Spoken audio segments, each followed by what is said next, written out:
Look at that! Ang dami! Ang ganda tingnan. Huwag kayo nang tumubo kasi kakainin na namin kayo. Ihahalo na natin yan sa ano. Huwag tumpok kita mo babo kita pati oh.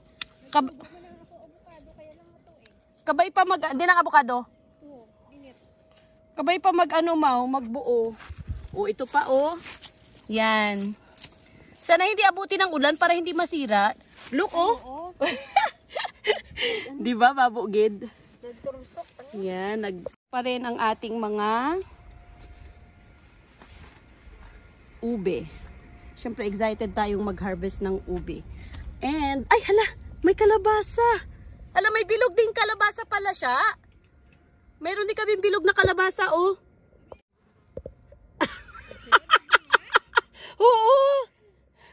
Natigala ko at sulod ka. Hala, may bis. Oo, ito, dito, isa. Hindi ko alam kung saan ang iba. Ito, oh. Meron pa? Meron pa. Saan? Isot pala. Ah, doon sa dulo. Oh, meron pa. Oh, yun. Sa maliit. Hindi pa siya malaki.